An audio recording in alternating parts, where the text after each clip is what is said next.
Chapter 1. Island in the Sun. James Conway put away his business papers and sat back in his seat. He looked out of the aeroplane window down at the warm blue sea below. Far away, in the bright sun, there were the long white beaches of the island of Haiti. Behind them, he could just see the small wooden houses and the deep green leaves of the coconut trees, which were moving lazily in the soft afternoon wind. "It looks beautiful, doesn't it?" Conway looked at the woman sitting next to him. "Very nice," he answered. "Is this your first visit to Haiti?" the woman asked. "Yes, but I'm not here as a visitor," said Conway. "I have a building company. It's called Conway Construction.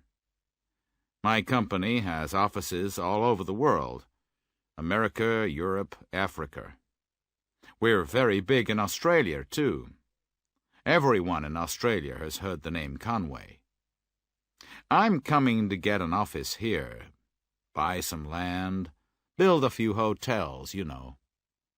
The land is very cheap here. You can buy a piece of land to build a small town on for a few $1,000s. Sorry, I don't know your name.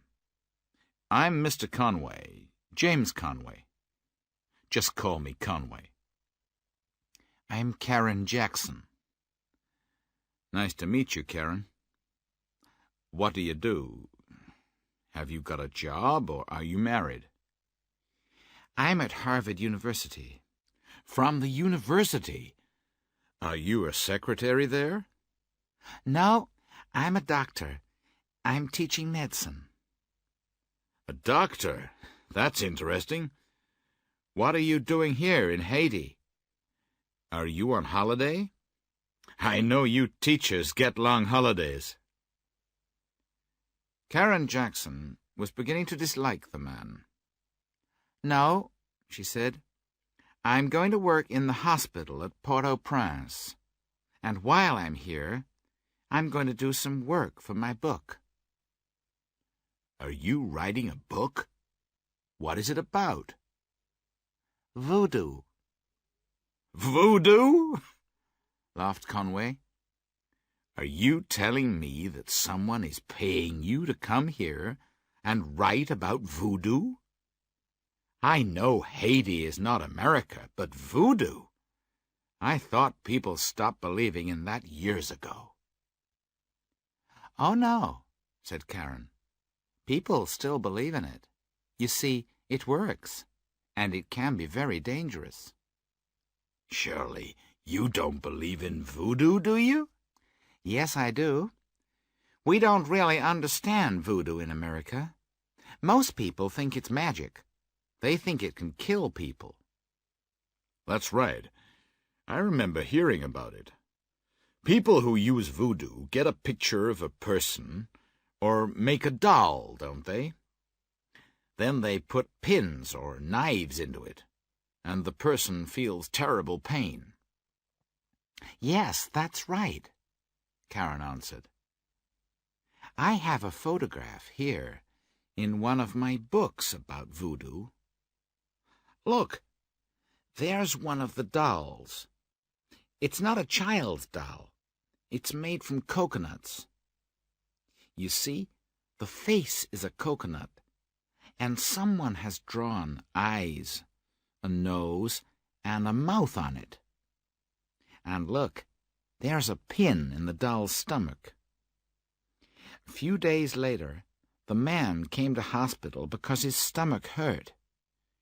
He knew that someone was using voodoo against him. The pain was terrible, but the doctors couldn't find anything wrong with him. In the end, he died." Conway was surprised. "So you think that was magic because there was no reason for it?" he said. "But you're a doctor, aren't you? You don't believe in magic, do you?" Voodoo is more than magic.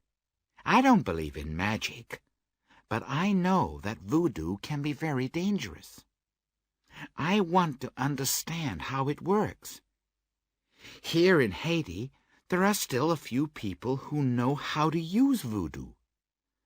They are called Hoongans. There are still a few Hoongans in the villages in the country, and that's why I'm here. I want to meet some of them and talk to them.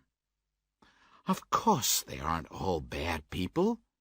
They can use voodoo to help people, like doctors. But they can use it to hurt people, too. But we're living in the modern world. Yes, but the people here are very sure that voodoo is real.